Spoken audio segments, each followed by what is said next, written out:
On the East Coast, we've got big news to discuss, maybe not completely unexpected given the events of the last 24 hours or so. It is now official.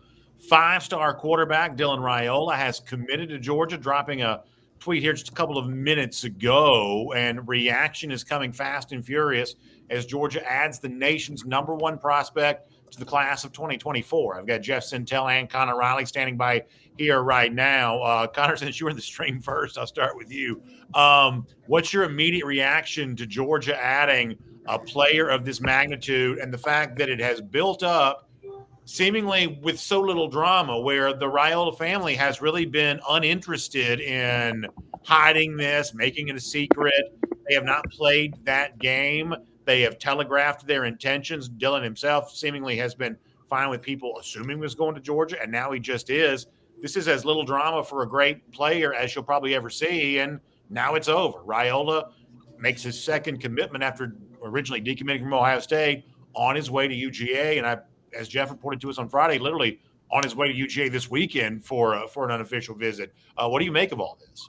Yeah, the timing, I think as someone who has covered this and sent some texts, we're glad that this is finally official because it had been rumored for quite some time now. It looked like it had been going that way. Georgia officially lands the number one overall player in the 2024 recruiting cycle. He is, I believe, as Jeff tabulated for us this morning, the sixth different quarterback that has had a five-star ranking commit to Georgia. Obviously, previously committed to Ohio State in this cycle, but I actually just had a story go up on DawgNation a few minutes ago talking about the importance of the month of May in terms of Georgia building out its program, in terms of going out on the road and seeing prospects, in terms of transitioning that into the big month of June visits.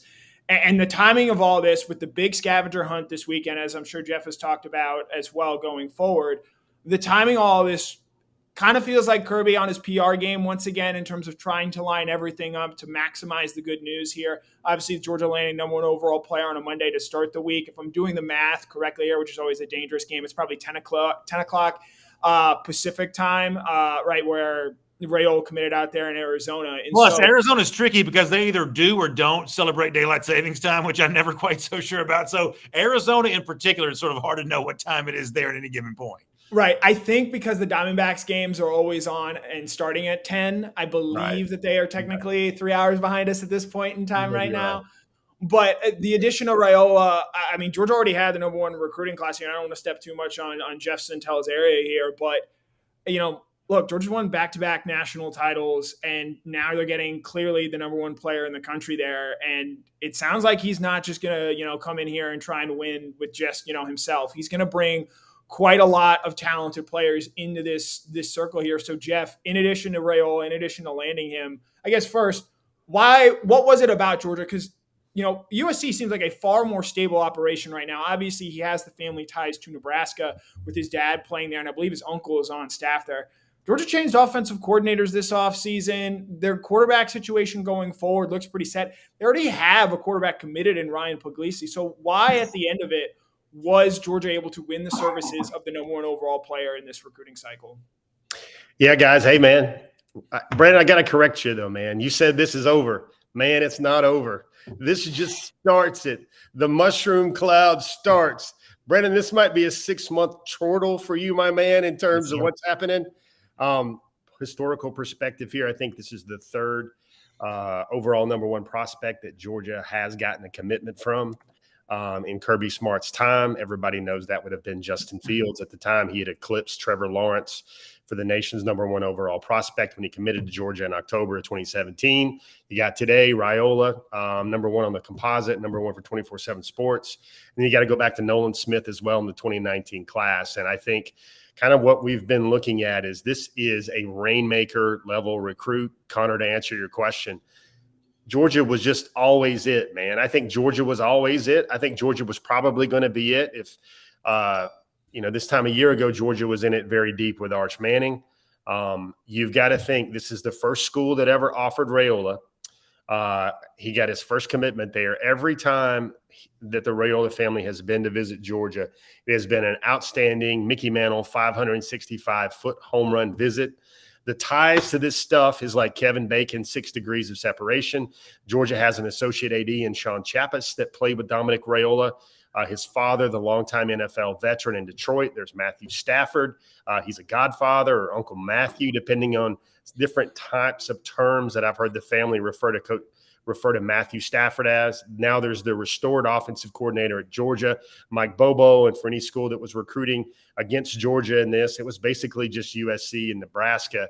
They cannot say that Georgia hasn't developed a five-star quarterback into a number one overall draft pick, because that's what Coach Bobo did with Matthew Stafford as well. This is a shining moment right now for Mike Bobo, Georgia offensive coordinator. You've got a lot of stuff here to unpack. One of the things we've been pointing to, Brandon, is this the best possible pole position for Raiola to be in Athens this weekend, recruiting and now trying to flip Jeremiah Smith, the nation's number one overall receiver. Folks, it has never been done where one prospect signed number one and number two, and when number one and number two were the number one wide receiver and the number one quarterback ever. If you want to look for new heavy lifting in the Georgia era, this would be it. So along those lines, Jeff, I mean, obviously this is a great day to be a Georgia fan, no doubt about that. And we've gotten used to seeing Georgia win recruiting battles and develop momentum and have great classes. But the stuff you're talking about right now just feels like something altogether different, where, you know, it is big-time quarterback with receivers on deck to visit in the next couple of days here, as you told us on DawgNation Daily on Friday, that for as much as Georgia has given those of us who are Georgia fans, this is like the thing that had been kind of held back a little bit of now you're kind of getting that too, where, you know, for Georgia fans who may even be desensitized to big recruiting wins, what's in the midst of taking place right now and about to take place this summer sort of feels like something new and different and even better than what we've experienced before. And I just am really excited about it. I'm excited about the possibilities, because obviously Raiola is a prospect worth evaluating and celebrating if you're a Georgia fan in his own right. But these quarterbacks have a tendency to have some coattails and bring some folks with them. And it seems like the presence of a lot of that is as prominent right now as the quarterback himself, does it not? Geez, man, that's right. I'm sorry, my phone's just absolutely going crazy right now. But what you have here, and this is what somebody that's only been covering Georgia for a little bit would say, oh, man, this is just like Justin Fields. Georgia got the number one quarterback.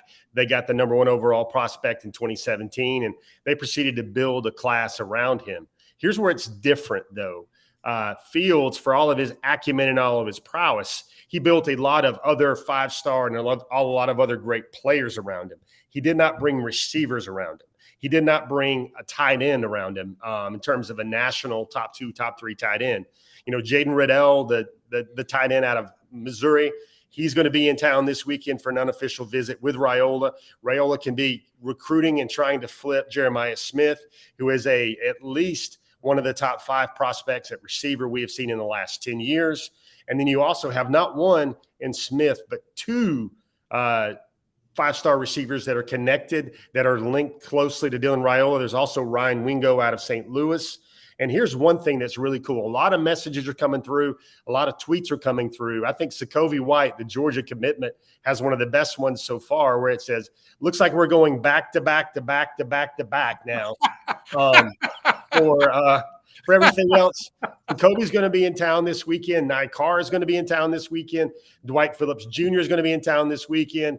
If you want to talk about one-upping recruiting weekends, now the staff at Georgia is going to get a breather right around Memorial Day, but they're going to go May 19th, scavenger hunt weekend, biggest recruiting weekend so far of this class. And then June 2nd to June the 4th, that recruiting weekend, when all the five stars are going to be in town, Dylan Raiola as well, that one's going to get Granddaddy Longlegs good. It's going to be the biggest official visit weekend in Georgia history. And then the following weekend, June 9th through 11th, is almost going to match that in terms of five stars and overall firepower there. Brandon's social media is going crazy, as if the greatest defense right now in college football needed to arm itself with an arm like Raiola, and then also weapons like potentially Smith and Wingo down the road. Brandon, if we would have went back in a time machine and go back 4 years from now, we're going to say, hey, Brandon, back-to-back national champions, and then one five-star quarterback commitment and two five-star wide receiver commitments, you'd be like, gosh, it's back off the table, man. That's a little too much. Too much. And kind of to that point, it used to be that recruits would kind of call their shot of, hey, we're going to Georgia, we're going to win a natty. And now in order to get some attention, recruits going to predict back to back to back to back to back. All of a sudden now, if you don't put several to-backs in a row, you don't even get enough attention anymore. But along those lines, Connor, I was talking to John Stinchcomb today, and the word that I used is if you're a Georgia rival or a competitor with Georgia for national championships, I think the arrival of Raiola here has got to be demoralizing, right? For all the reasons that Jeff was just talking about, because Georgia just won back-to-back national championships with a walk-on quarterback, someone who's like, from a recruiting standpoint, the polar opposite of what Raiola is. And yet now you got Dylan seemingly ready to step in, at least compete for a chance to be a Georgia starting quarterback here one day. This is what Georgia supposedly wasn't able to do, and now they're doing that too. I don't know how you spin this if you're one of Georgia's longtime rivals, historically speaking, or a competitor with Georgia for the college football playoff right now. I don't quite know how you spin this in your favor. It does not look good to be wearing something other than red and black today. BA is the chief Gator hater. I don't know how up to date you are on Florida and everything there. Do you know where Florida's recruiting class ranks right now for their 2024 cycle? With a 5-star quarterback, mind you, according to some rankings in DJ Lagway. Do you know what he ranks right now? It's pretty low. I'm assuming it's not very high. I don't exactly know what the number is right now, though. It's 14th. Which is fine, but that's not where Florida needs it to be, especially with, this is way down the road, but, as the SEC changes its schedule, Florida's still going to play Georgia every single year. Right. And look, Georgia, I think with this move just sort of continues to push itself farther and farther out in front. Look, they have 2 quarterbacks committed right now in Ryan Puglisi and Dylan Raiola, and obviously there's still a long way to go before signing day. I'd point out Puglisi has made it well known, like, hey, they've told me this. He knows the plan. They've told him everything about that, and they know that they're going to have 2 quarterbacks in this recruiting cycle. That had sort of been the plan since with what unfolded in the 2023 cycle, and using that as a jumping off point. BA, I'll ask you, and Jeff, I think you can answer this as well here. From Georgia's perspective, would you rather have Arch Manning on campus right now, or would you rather have a committed Dylan Raiola going forward, a committed Ryan Puglisi going forward?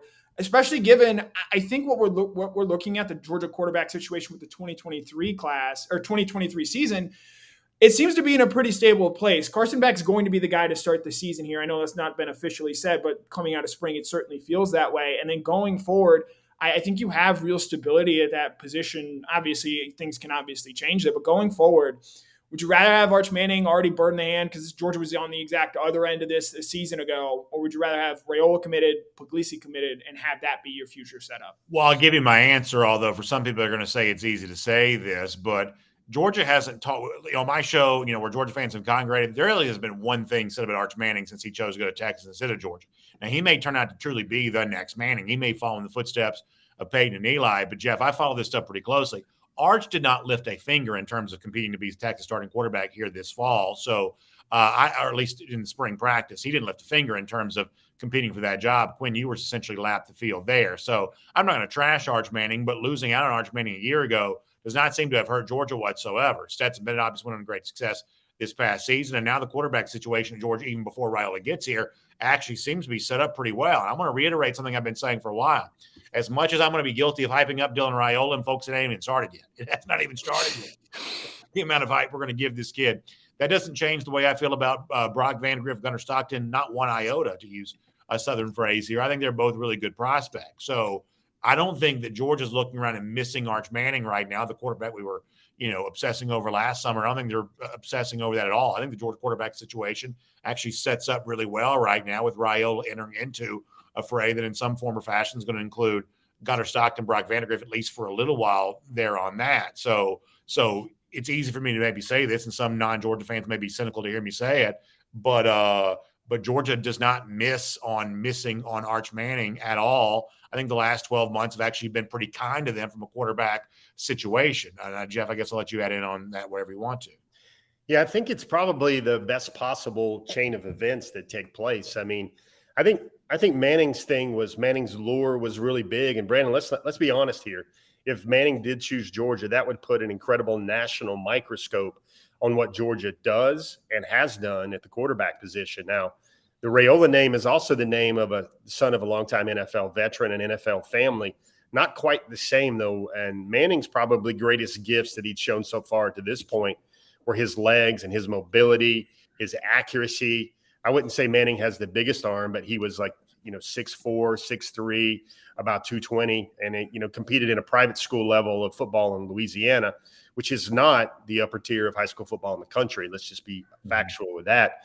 I think Raiola's got the bigger arm. Raiola's got an arm that, and he was 90 miles an hour off the bump as a baseball player. He can throw it 70-plus yards. He has the ability to stretch the field at any point of the field. He's had quarterback teachers like, Uncle Matthew. We mentioned Matthew Stafford, but there's also, guys like John Kitna. That's where he played his first season of high school ball, varsity ball in Texas, and he's moved around. And I think the thing here, and, Brandon, one thing to jump in here and say is that Georgia's, with the commitment of Raiola, does not go all the way to number one in the country. Just pump your brakes on that. That will be coming. But right now they only leap over Ohio State. Hopefully, maybe folks might see some parallelism or some symmetry in that right there. Mm-hmm. They have now leapt past Ohio State for the number 2 class in the country. Michigan is still the number 1 class in the country with, I think, 5 more commitments than the Bulldogs do right now. But, I'm getting some RSVPs for this weekend, Nikar, Sokobi White. A lot of people they're also kind of strutting, Brandon, as you would say in your sports wrestling entertainment parlance. There's some people strutting down the aisle right now. You got some Georgia commitments. You've got Jeremiah Smith putting up the emoji right there about what's going on in Athens. And the thing is, and every time you talk to this family and every time you're around the Raiola camp, they're just aware of the developmental piece. I think this is a huge culture win for Georgia in this recruitment. And we got to say this. One of the edits that came out with Dylan, going to be many edits coming out with Dylan. Yeah. A lot of faith-based, a lot of scripture-based, because he feels like he plays for an audience of one, which is his strong Christian faith. And there's one edit that came out from Hayes Fawcett. Everybody knows that name. And it's a picture of him, kind of a silhouette of him with Chandler LaCroix with a halo over her head. So, this is a very strong family connection to Georgia. Chandler was a key part of the building the relationship there between Georgia and Raiola. And you've just got something here where, at the end of the day, Brandon, they looked at Georgia practice and they're like, this is the best possible crucible to get me to the NFL, because I'm going to be playing against future NFL players every day. If you're just joining us, Nation, number 1 prospect, 5-star quarterback Dylan Raiola has committed to Georgia, and a social media message just a few minutes ago. Connor, let me bring you in on something that Jeff and I talked about on Friday. Connor, on Friday's DawgNation Daily, I was asking Jeff about Jeremiah Smith, who kind of made his official visit to Georgia official, so to speak. And Jeff kind of used that to say, and don't be surprised if Raiola takes an unofficial visit to kind of help host Jeremiah Smith during that, particular time. And what I told Jeff was, if Raiola takes an unofficial visit so close to his official visit, I'm not even sure he needs to commit. There's really no purpose in making an announcement. Raiola is essentially functioning as a member of this class, whether he announces it or not. Dylan, to me, has just kind of operated here a lot different than recruits used to. So, in your mind, do you think this is an example of Raiola just being different than kind of the old school, dramatic, theatrical recruitment? Or do you think recruiting's changing here a little bit because of the more business-like nature of the NIL era and things like that? Does Raiola signal a sea change where we're going to see less theatrical recruitments moving forward? Or is Dylan just a guy that, based on what Jeff said and others, who's just not as into that? What do you think the way in which Raiola has gone about his decision-making process says about the future of recruiting, in other words? I would probably lean maybe a little bit more to the latter there. We're still going to see wild recruitments. I do think the one thing to keep in mind here, and Jeff has touched on this, he's the son of a longtime NFL player, Dominic Raiola, who played with Matthew Stafford, who obviously worked with Mike Bobo there. And so I do think that NFL pedigree is something as well that I think attracted the sort of lower stakes recruitment there. It was a very, I would say, transparent recruitment. We always sort of knew where things stood with this in his recruitment there. And I do think that ultimately came to matter. I think the big thing with this and the timing of it absolutely makes sense. I touched on this a little bit earlier in the broadcast, but again, you've heard Kirby talk so much about the evaluation period right now with assistant coaches getting ready to going out on the road. And seeing these guys in person and the importance of that. And that leads into sort of the month of June, which is traditionally now the biggest recruiting month of the season, I think, from an impact in terms of getting guys on campus, knowing where you stand with guys. the fact that for so long, and Jeff did a great job pointing this out, and sort of this was, I think, really keyed in a lot of people into knowing that Raiola was going to ultimately end up at Georgia. For the longest time, the only official visit that Raiola had was that one to Georgia in the first week of June. And so I think anyone who follows recruiting, certainly as closely as those of us watching on DawgNation do, you sort of get the understanding of, okay, follow the visits. And if that's the only one scheduled, I think that indicates there. I do think that, especially as Georgia, I think, makes wide receiver a priority position going forward. I think that started with the hiring of Brian McClendon to be the wide receivers coach, and sort of what they did filling this position out in not just the 2023 cycle, but going into the 2024 cycle. They already have multiple commitments at the position there. And now adding in a guy like Raiola. Look, I mean, you pointed this out earlier. Georgia's already won with Stetson Bennett as sort of a walk-on quarterback, a guy that didn't come in with a lot of fanfare. So I think the development aspect is absolutely there, even though they are changing over to Mike Bobo as the offensive coordinator. But I think now the big thing that the addition of Raiola will signal going forward is ultimately what this means for that receiver position, because we've seen, for the most part, historically speaking, guys want to go play with elite quarterbacks, or guys they think. You saw that with Arch Manning a season ago, with Texas landing some really strong wide receivers there. And so going forward, I think we're going to see, as Georgia, this 2023 team is really set up well at the wide receiver position, especially with the addition of Dominic Lovett this offseason via the transfer portal. I think you're going to continue to see Georgia sort of lean into that and lean into the aspect. One interesting night I want to circle back to, because at this point in time, it was not such a clear slam dunk thing. January 9th of this year, do you know what took place that day? For the national championship? That was the national championship. Do you know who was all there that day? Was in L.A. Stafford was there. Matthew Stafford was there. Had a little embrace with his soon-to-be teammate Stetson Bennett after the game. Is that right? After the game. Also there in attendance that day was Dylan Raiola. Now, he has a sister, Taylor, who played volleyball, I believe, at TCU there. But Georgia was there laying the smackdown, winning another national championship. Matt Stafford, who played with Raiola throughout his career in Detroit, was there on hand. And maybe I think the guy that, at least comparatively from a talent standpoint, compares quite similarly to Matthew Stafford, especially in terms of, I think, maybe the way those recruitments unfolded. A lot of similarities and parallels there between that night in January, which proved a pretty good one as things continue to, as Dan Orlovsky tweeted last night, big things continuing to happen in Athens. So, Jeff, I want to talk about a name that came up a minute ago. That's Ryan Puglisi. And, Puglisi will be known as kind of the other quarterback in this 2024 class for Georgia. But it's important to note that another guy in SEC country a few years ago who was the other quarterback in a two-quarterback class, think about Mac Jones, who got a lot less attention when he signed with Alabama prior to the 2017 season. I guess it was the 2017 class. Prior to the 2017 season, all the attention going to Tua Tagovailoa at that point in time. Yet it was Jones who ended up being a first-round pick and obviously led Alabama to a national championship in a pandemic year, asterisk, nonetheless, in 2020.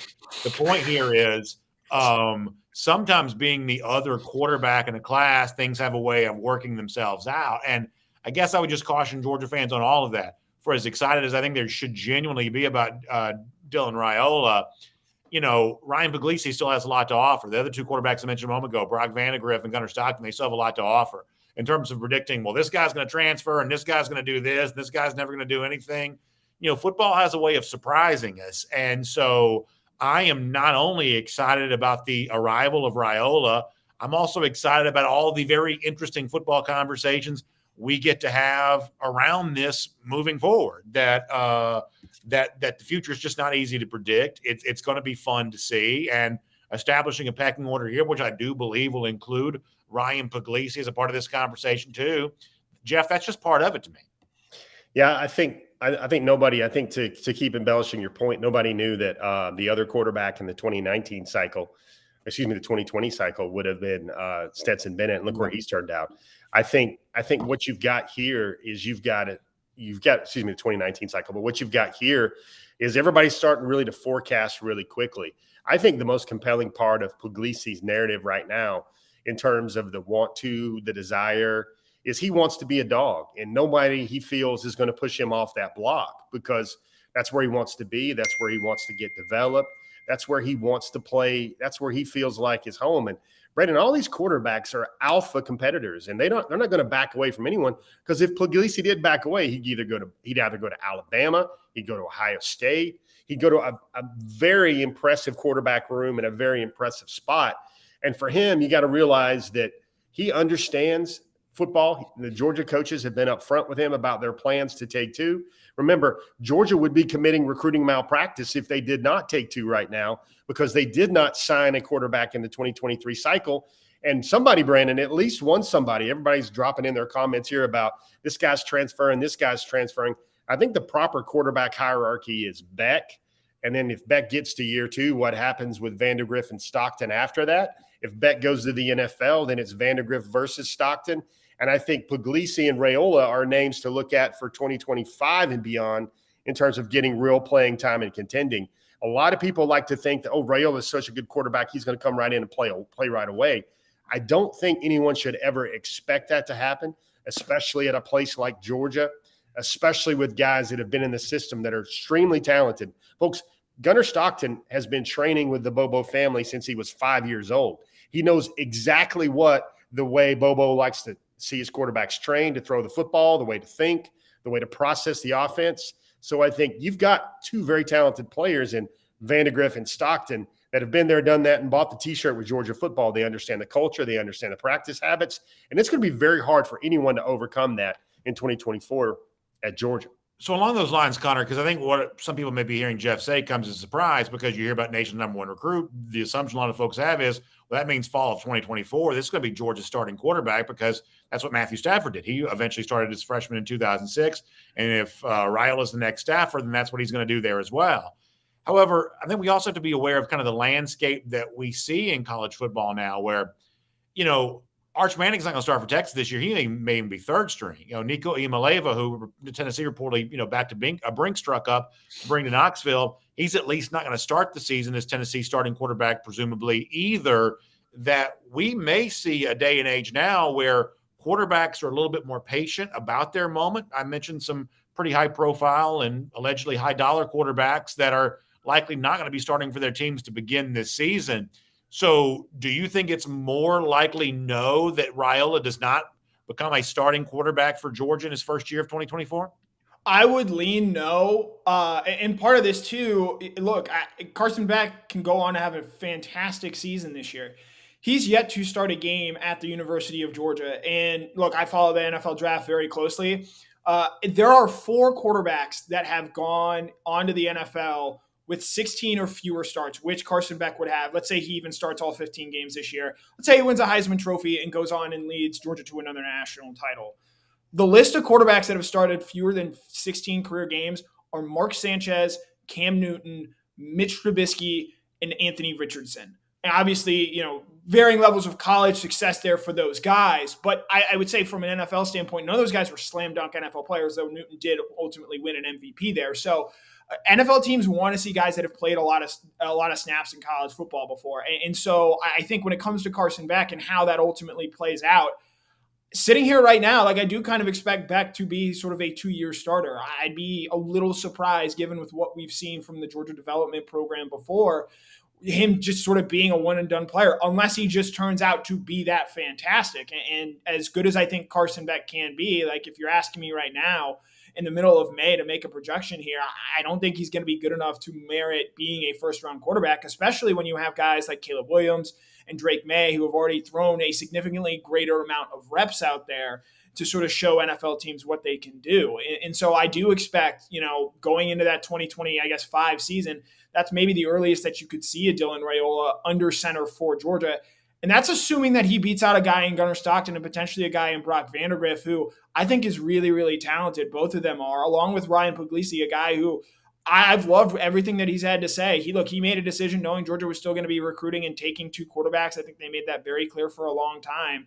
And everything you've heard from Puglisi has been encouraging. And he's got a lot of the same tools, obviously maybe not the same high-end upside, but he's got a lot of the same tools that Raiola has and is still an equally well-respected quarterback there. So I think going forward, Georgia's obviously in a great situation. But I don't expect Raiola to be sort of, you just throw him in the microwave for 30 seconds and he's ready to go at the start of the 2024 season when Georgia opens against Clemson in Atlanta. I expect this to be a sort of development that is going to take a long-term view, which is ultimately why I think you pick a place like Georgia and you've seen success here. Again, 25 players taken in the last 2 NFL drafts. They had Stetson Bennett, who took a long time to develop, but when he did, ultimately came out to be a 4th-round quarterback. I don't think anybody would have predicted that. So with a guy like the raw tools that a Raiola has, you wonder ultimately, can he ultimately be a guy that Georgia gets to be the number 1 overall player in the draft? They've done it with Trayvon Walker. I think they're going to do it again in the near future. And I wouldn't be surprised if one day, maybe 3-4 years down the line, or maybe 4 or 5 years down the line, rather, that Dylan Raiola is ultimately going to be that guy. And just to follow up on this, Jeff, real quick here, the strange thing is Carson Beck, we talk about him as if he's a senior. The truth is if he wanted to be, and if Georgia wanted him to be, he could be Georgia's quarterback for the next 3 years. He's still got a redshirt year and a COVID year. So this is the odd part of this. It seems like he's been at Georgia since I was a child. But the truth is that, his time is actually only just beginning.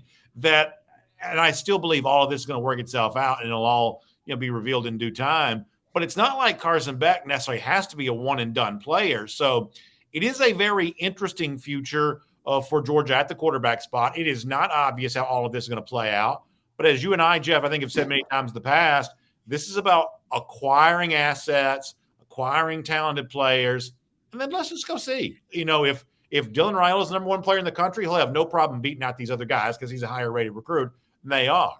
But based on what we've seen from Gunner in the past, based on what we've seen from Brock in the past, we would assume that they're, competitive players in any kind of future competition. I am very comfortable with the unknown on this. I don't know how long Carson Beck's going to be at Georgia. I don't really know what happens after he leaves.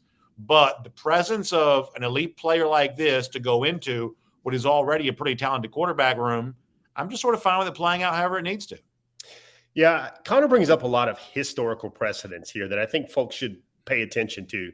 Because that part about starting quarterbacks and sample sizes, it's real. It's the way the NFL minds think. But then I guess a counterpoint to that is, there's a lot of history happening in Athens right now. And yeah, Carson Beck might only start 15 games for Georgia, but he would have probably been on the practice field against a bunch of NFL players for several seasons. And look what Anthony Richardson did this year, getting picked 4th overall by the Indianapolis Colts without a not so glowing resume. Now, of course, Richardson had perhaps the greatest NFL scouting combine of any quarterback prospect ever.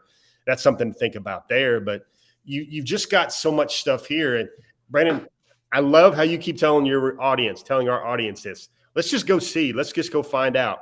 You know what? It's going to come down to who's the number 1 trusted quarterback on the Georgia practice field. And sometimes the most talented quarterback is not the one that Kirby Smart and the offensive brass trusts the most. Trusts the most to protect leads, trusts the most to claw back into a game. Stetson's brilliance last year, I thought, was there's so many times where he absolutely had to be fantastic, and he was completing balls, leading Georgia on drives when they absolutely needed it. Now I want to flip things around for folks, and imagine this, where Georgia enters every game in a season where it has the most talented quarterback on the field, not the most talented defense, not the most talented offensive line, not the best stable of running backs, not the best corners, not the best backers, but the guy that touches the ball on every play is the most talented player on the field. Oh, and then maybe the next most talented player would be if Georgia's receiving corps then has the next best player in the SEC. When you combine that with the defense, it gets deadly, folks. Connor, there's a chance that 2021 and 2022 were the lean years.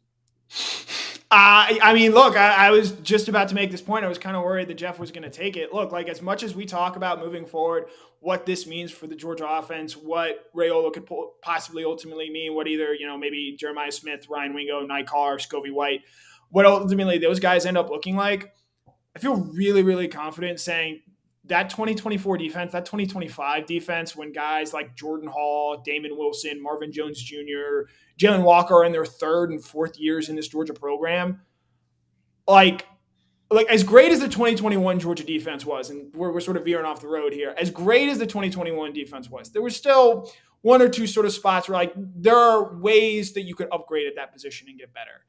with the way that Georgia has recruited and built this program out, and the quarterback position is now no longer different than that. Even after some years where maybe some fans were wondering, well, what is Georgia doing there? Because they're maybe not acclimating or accumulating the amount of talent that they had at that spot going forward.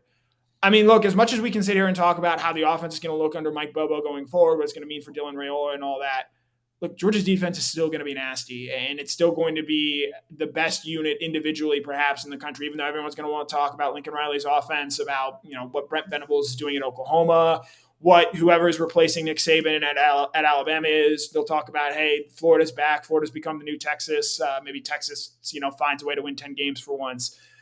That defense is still going to be the way that this program is led and played through. And seeing the way they've recruited and seeing the early returns that they've already gotten from some of those 2022 guys and potentially those 2023 guys as well, like Dylan Raiola is not going to have to do a whole lot to go out there and win games. He's not going to have to be Caleb Williams. He's not going to have to be Superman. He can be a guy that can develop on his own, that can be put in the right skill set, be put in a place to make plays, while also knowing he's got the best defense in the country behind him, along with a pretty great offensive line, even if this 2024 cycle is a down year in terms of recruiting offensive linemen. But with the way Georgia's developed there, yes, a quarterback is the most important position in football, but as you point out, BA, with 2022 and what the 2021 and 2022 teams have shown is that, yeah, you might have some questions and weaknesses, but the way that Georgia has built this program up, and now the quarterback position in my mind is no different.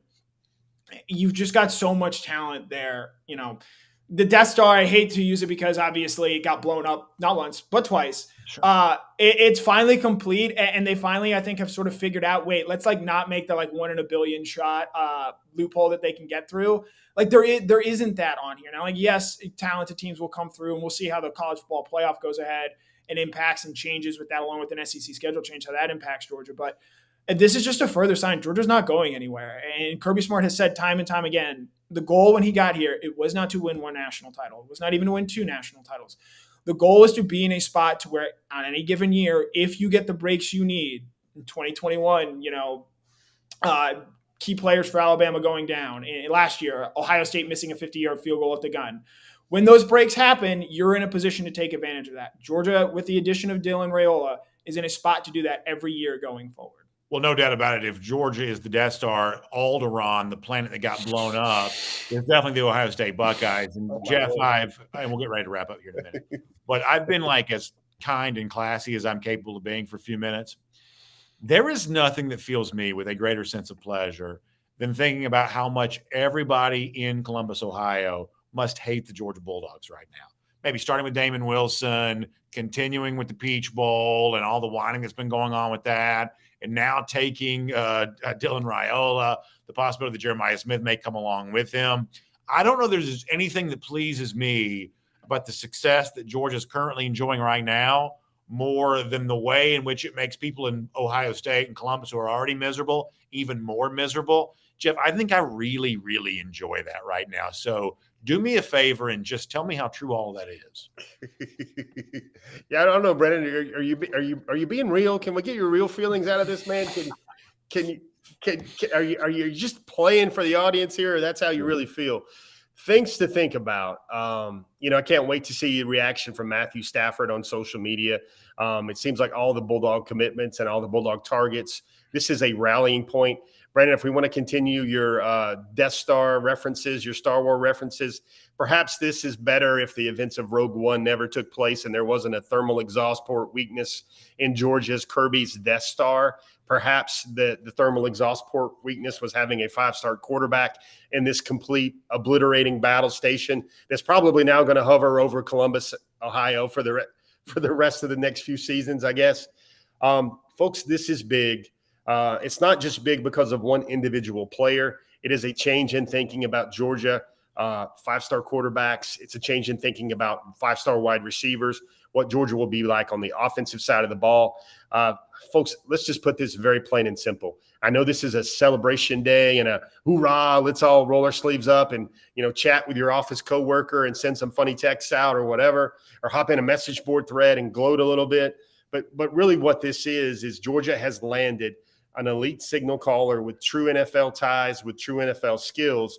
And if we're being honest with our audience right now, he's been acting as a Georgia commitment on the low for several months now.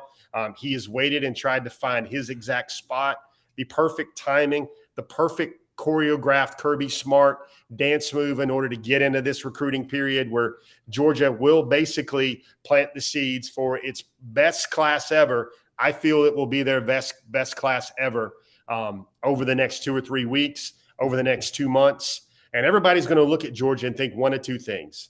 You're either going to jump on that train track that's coming down the train, look at that coming down the track, or you're going to have to get out of their way, and it's going to be awfully hard to do this. For months now on the recruiting trail, I've heard players and prospects tell me, well, you and I both know what Georgia's building, and I might as well be a part of that if I want to win championships. And I think that's what you're going to see happen in the class of 2024. I think the magical number for a Georgia class is the algorithm on the 24/7 Sports Team composite in terms of the greatest overall class Georgia has. They'd have to break 324. I think the all-time record on the composite, simply because they have historical stretch of data here that traces back years and years and years, as I think this Georgia class can and will challenge Texas A&M for the all-time greatest recruiting class of all time now, especially with the Raiola piece in place. And the amazing part about that is some of the Georgia guys may actually still be here a year from now, which makes that even better. Connor, how about a final thought from you? Yeah, so to use another sort of semi-80s movie reference, Jeff sort of touched on this. Like, this is not like an end celebration. Like, Kirby Smart is Kurt Russell as Herb Brooks in the movie Miracle. He's standing on the line with them getting ready to go, and he's just saying again, and then again, and again. And I'm not talking about winning national titles, although I do think Georgia's going to continue to do that. I think, this is cool. We've got our true quarterbacks. Let's make sure we keep these guys committed, and let's continue to build out this class, because while, yes, this is, as Jeff points out, a celebration, the work is far from done here. Georgia has 12 commitments right now. They're going to try and get that number as close to 25 as they possibly can, and maybe even over that, depending on how the roster accounting goes at the end of the season there. And so this is a program that, again, and touched on this in a story today, as big as this moment, as big of a win as this is for Georgia, this is trying to think of big regular season wins under Kirby Smart. Maybe feels a little like Florida 2019-ish. Like, as big of a win as this is for this program in terms of this moment, maybe even Florida 2018 might be a better one given some of the chatter around Justin Fields, Jake Fromm that was leading up to that and where that program was. As big of a regular season win as this feels right now, Georgia's got another game to go next week. They've got a major recruiting visit weekend set up this weekend with Dylan Raiola probably, maybe potentially being in town for that. They've got massive visits lined up throughout the month of June, I should state. And look, they're yes, they're on top of the college football playoff world right now. They're still going to have to do work to continue to do that. Alabama last year signed a great class, going out beating Georgia for 2 top in-state prospects in Caleb Downs and Justice Haynes. Guys, I think Georgia would very much like to have on this 2023 team. This team is going to have to keep recruiting, and Kirby Smart knows that. I think he thrives on that. And so again and again and again, landing Dylan Raiola is nice. It's going to be really nice when we potentially do these videos for Edric Houston, for KJ Bolden, for Jeremiah Smith potentially, maybe a Mike Matthews. Who knows? We're going to do these videos a lot, and that's because it speaks to what Kirby Smart wants to build with this Georgia football program. Jeff, how about a final thought from you? I'm going to quote Brandon Adams on this. And as much as I want to get Brandon in a suit like Ron Burgundy from Anchorman with, this right here for all of his fun little folks on social media. This is as objectively as I can say this. Going to be hard to say this, but I think Brandon's comment earlier about 21 and 22 just might be referred to as the lean years in Athens. I think that might be the case. Georgia fans might have to get used to seeing a C.J. Stroud level quarterback playing for the red and black and throwing the ball all over the yard in those big games to come from now on. There's no doubt about it. Great comments from both of you. It is an exciting time to be a UGA fan. And I think one of the things we'll obviously do a lot in the weeks to come is kind of examine a little bit more about who Dylan Raiola is, a young man, as a player. And there's a lot to like there, too. This isn't just a guy that brings talent to Georgia, but he also brings an incredible level of character and integrity, I believe, too. And I think for Georgia fans who kind of only know him as a prospect, as kind of a number attached to the name, the nation's number one prospect, number one recruit, I think they're going to find a whole lot more to like about Raiola than just his football playing ability. And I can't wait to read that from Jeff Sintel and obviously Connor Riley a lot coming up in the weeks to come there, too. For now, though, thanks for joining us here live on video. The breaking news once again is the fact that Georgia has added the nation's #1 recruit, 5-star quarterback Dylan Raiola. Raiola, very influential as well, with another collection of major prospects in his own right. We could be setting up for an incredibly busy and fun summer if you're a Georgia fan, as Georgia works on not just an elite recruiting class, but maybe the best that this program, and who knows, maybe any program has ever had. Those are the stakes of the game right now, and Georgia's playing at a level unmatched by anybody else. We'll talk to you here on DawgNation again very soon.